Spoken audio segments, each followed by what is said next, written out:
Assalamualaikum warahmatullahi wabarakatuh. Perkenalkan, saya Putri Lestari. Di sini saya akan memberikan materi pelatihan yaitu How to be a good public speaker and negotiation untuk Sales and Marketing Department. Public speaking. Public speaking merupakan proses komunikasi yang dilakukan seseorang di hadapan orang banyak. Menurut David, dalam Public Speaking Strategy for Success, public speaking adalah sebuah proses komunikasi berkelanjutan di mana pesan dan lambang terus berinteraksi di antara pembicara dan para pendengarnya. Tujuan utama public speaking, yang pertama memberikan informasi. Yang kedua ada mempengaruhi, menyarankan, meminta, mengajak, meyakinkan, dan menjual. Yang terakhir ada menghibur banyak orang. Memberikan informasi di sini yaitu seorang sales and marketing staff atau manajer harus bisa meyakinkan calon customer untuk dapat membeli atau memakai jasa yang kita tawarkan kepada mereka. Dengan cara kita mempengaruhi mereka dengan kalimat-kalimat atau kata-kata yang merujuk terhadap barang dan jasa yang kita tawarkan. Ada 4 bahasan yang akan kita bahas. Yang pertama, the power of public speaking. Yang kedua, ada penampilan diri yang elegan dalam public speaking. Yang ketiga, ada mengenali audiens public speaking. Dan yang keempat, ada tips sukses dalam public speaking. The power of public speaking. Public speaking dan berpikir kritis. Dalam berbicara, kita harus menggunakan ide dan mempengaruhi orang lain untuk yakin terhadap apa yang kita sampaikan. Jadi tugas kita adalah mempengaruhi dan meyakinkan calon customer untuk menggunakan atau membeli barang dan jasa yang kita tawarkan kepada mereka. Yang kedua ada persiapan dan penampilan diri yang elegan dalam public speaking.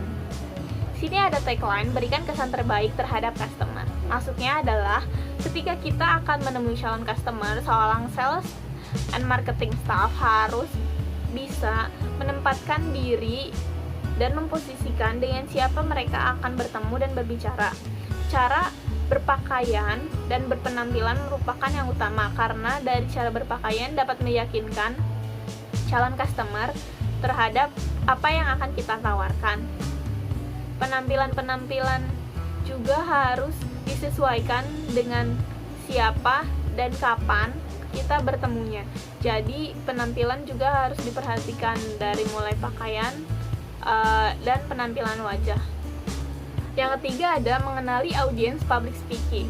Tipe-tipe audiens public speaking ada 4. Yang pertama the sheep, yaitu tipe pendengar dan diskusi yang menyimak seluruh penyampaian. Yang kedua ada the hotshot, yaitu tipe pendengar yang percaya diri dan kritis terhadap apa yang disampaikan dan didengarkan. Yang ketiga ada the claw. Tipe ini merupakan tipe yang kritis namun mudah dipengaruhi. Yang keempat ada the sniper, yaitu tipe pendengar yang kritis dan suka mencari celah. Dari keempat ini yang harus kita hadapi dengan hati-hati yaitu tipe the sniper, karena mereka suka mencari celah di mana kekurangan kita. Untuk itu seorang staff sales and marketing harus benar-benar menguasai apa yang mereka tawarkan kepada customer. Yang keempat ada tips sukses public speaking. Yang pertama, bawa lawan bicara untuk masuk ke dalam topik pembicaraan, di mana kita sebagai staff sales and marketing harus bisa membuat lawan bicara kita tertarik terhadap apa yang kita tawarkan. Yang kedua, selalu jaga kontak mata dengan lawan bicara. Dengan kita menjaga kontak mata, maka calon customer akan merasa diperhatikan. Yang ketiga, selalu berbicara dengan memperhatikan intonasi dan artikulasi. Intonasi dan artikulasi yang tepat akan memberikan kesan yang baik terhadap lawan bicara. Yang keempat, fokus terhadap tujuan. Tujuan kita adalah menawarkan dan membuat mereka memakai atau membeli barang atau jasa yang kita tawarkan. Negotiation atau negosiasi adalah suatu bentuk pertemuan bisnis yang di dalamnya terdapat proses memberi, menerima, dan tawar-menawar yang bertujuan untuk mencapai suatu kesepakatan dan untuk mengatasi perbedaan pendapat antara kedua belah pihak. Faktor penentu keberhasilan negosiasi. Yang pertama adalah waktu, yang kedua adalah sasaran yang tepat, ketiga adalah informasi yang tepat dan akurat, yang keempat ada menyusun strategi, yang kelima ada keterbukaan negosiator, dan yang keenam adalah hasil negosiasi dan pelaksanaan. Kenapa waktu? Karena kita harus tahu kapan kita akan melakukan negosiasi. Sasaran yang tepat menentukan strategi apa yang akan kita gunakan dalam menghadapi calon customer. Nah, seorang sales marketing harus menguasai informasi apa yang akan mereka tawarkan kepada calon pembeli. Keterbukaan negosiator atau customer akan memudahkan kita dalam memberikan solusi-solusi terbaik agar tetap terjadi kesepakatan antara kedua belah pihak. Faktor penghambat keberhasilan negosiasi. Yang pertama, ada informasi yang kurang tepat dari lawan negosiasi. Yang kedua, ada saling menutup diri atau tidak terbuka. Yang ketiga, adanya manipulasi salah satu negosiator. Yang keempat, adanya negosiator yang melakukan kecurangan. Yang kelima, ada kurang bisa menjaga emosi dan saling egois. Yang keenam, ada waktu negosiasi yang tidak tepat. 7, ada hasil negosiasi yang memberatkan salah satu negosiator. Dan yang terakhir adalah hasil negosiasi yang tidak dilaksanakan. Trik goals negotiation. Yang pertama adalah membuat target. Dengan membuat target, kita menjadi tahu apa yang akan kita lakukan. Selanjutnya adalah memiliki riset terbaik.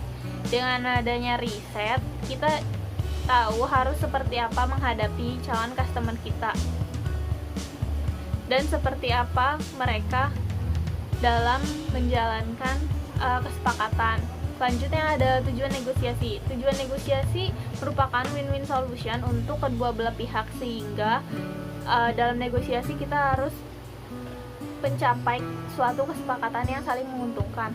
Selanjutnya ada bersikap adil. Dengan win-win solution maka akan tercipta keadilan bagi kita sebagai sales and marketing staff dan calon customer kita. Selanjutnya ada win-win solution. Nah, ini merupakan tujuan utama kita, yaitu terjadinya kesepakatan dengan keuntungan dari kedua belah pihak sehingga tidak ada yang dirugikan. Sekian materi yang saya dapat sampaikan, kurang lebihnya mohon maaf. Semoga materi ini berguna untuk kalian semua dan dapat dipraktikkan di dalam kegiatan sehari-hari. Assalamualaikum warahmatullahi wabarakatuh.